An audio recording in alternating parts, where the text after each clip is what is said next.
Petrol ಡೀಸೆಲಿಂದ 75,000 ಕೋಟಿ ತಗೊಳ್ಳೋರು ತೆರಿಗೆ central government 10 ವರ್ಷಗಳ ಹಿಂದೆ ಕತೆ. ಈಗ ಬಂದರೆ ಇದೇ ಪೆಟ್ರೋಲ್ ಡೀಸೆಲಲ್ಲಿ 3,75,000 ಕೋಟಿ ಹೋಗುತ್ತೆ ಒಂದು ವರ್ಷಕ್ಕೆ. ನಿಮ್ಗೆ ಅಂತರ ಚೆಕ್ ಮಾಡ್ಕೊಳ್ಳಿ. 75 2 150, 150 2 300, ಅದ್ರ ಮೇಲೆ 75,000 ಅಂದರೆ ನಿಮಗೆ ಹೆಚ್ಚು 5 ಪಟ್ಟು ತೆರಿಗೆ ನಿಮಗೆ ಜಾಸ್ತಿ ವಸೂಲಿ ಆಯ್ತಲ್ಲ, ಇದನ್ನು ಮರೆಮಾಚಿಬಿಡ್ತಾರೆ. Point number 1. ಪಾಯಿಂಟ್ ನಂಬರ್ 2, ಆಗಿನ ತೆರಿಗೆ ವಸೂಲಿ ಲೆಕ್ಕದಲ್ಲಿ ಅವತ್ತಿನ ಇನ್ಫ್ಲೇಷನ್ ಅಂತಾರೆ, ಅಂದರೆ ಹಣದ ಮೌಲ್ಯ ಎಷ್ಟಿತ್ತು ಅಂತ. ₹1 ಏನು ಮರ್ಯಾದೆ ಇತ್ತು?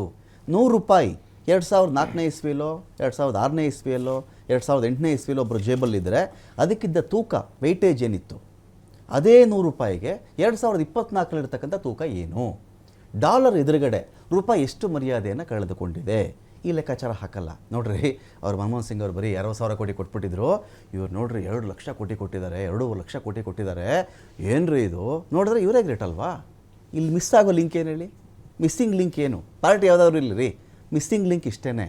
ಅವತ್ತಿನ ತೆರಿಗೆ ವಸೂಲಿಯ ಎಷ್ಟು % ಅವ್ರು ಕೊಟ್ಟಿದ್ರು, ಇವತ್ತಿಗೆ ನಮ್ಮ ಸರ್ಕಾರ ಹೇಳುತ್ತೆ, ಕರ್ನಾಟಕ ಸರ್ಕಾರ ಹೇಳುತ್ತೆ, ರೀ 4.5 ಲಕ್ಷ ಕೋಟಿ 5 ಲಕ್ಷ ಕೋಟಿಗೆ ಮೇಲೆ ಕಟ್ತೀನಿ ರೀ ನಾನು ನಿಮಗೆ, 50,000 ಕೋಟಿ ಕೊಟ್ಟಿದ್ರೆ ನನಗೆ ಅಂತ ಹೇಳಿದಾಗ ಮಾತಾಡಬೇಕಾಗಿರೋದು ಯಾರಾದ್ರ ಬಗ್ಗೆ?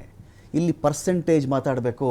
ಫಾರ್ ಎಕ್ಸಾಂಪಲ್, ನೀವುಗೆ 2014ನೇ ಇಸ್ವಿಲೋ 2004ನೇ ಇಸ್ವಿಲೋ ನೀವೊಬ್ಬನು ₹100 ಕೊಟ್ಟಿದ್ರಿ ಅಂತ ಇಟ್ಕೊಳ್ಳಿ. ಅದಕ್ಕೆ ಬದಲಿಯಾಗಿ ಅವನು ನಿಮ್ಗೊಂದು ₹60 55 ಕೊಡ್ತಿದ್ದ. ಎಕ್ಸಾಂಪಲ್ಗೆ ಹೇಳ್ತಾ ಇದ್ದೀನಿ. ಅದು ನಿಮಗೆ ಅದ್ಭುತವಾದಂಥ ಹಣ. ಈ ಕಾಲಘಟ್ಟದಲ್ಲಿ ನೀವು ₹1,000 ಕೊಡ್ತಾ ಇರ್ತೀರ ಒಬ್ಬನಿಗೆ, ₹1,000 ಕೊಟ್ಟಿರ್ತೀರ ಒಬ್ಬನಿಗೆ, ಅವನಿನ್ನು ವಾಪಸ್ಸು ನಿಮಗೆ ₹250 ಕೊಟ್ಬಿಡ್ತಾನೆ. ನಿಮಗೆ ಹೇಳ್ಕೊಳ್ಳೋಕೇನು ಹೇಳಿ? ರೀ, ಅವ್ರ ಕಾಲದಲ್ಲಿ ಬರೀ ₹55 ಕೊಡ್ತಾ ಇದ್ದಿದ್ದು ನಿನಗೆ, ಈಗ ನೋಡು ₹250 ಕೊಟ್ಟವ್ರೆ. 50 ದೊಡ್ಡದಾ 250 ದೊಡ್ಡದಾ? ಯಾರೇ ಆಗಲಿ ಕನ್ವಿನ್ಸ್ ಆಗೋದೇನು ಹೇಳಿ? 250 ದೊಡ್ಡದು ಅಂತ. ಎಷ್ಟು ರೂಪಾಯಲ್ಲಿ ₹250 ಅಂತ ಯಾರೂ ಮಾತಾಡಲ್ಲ.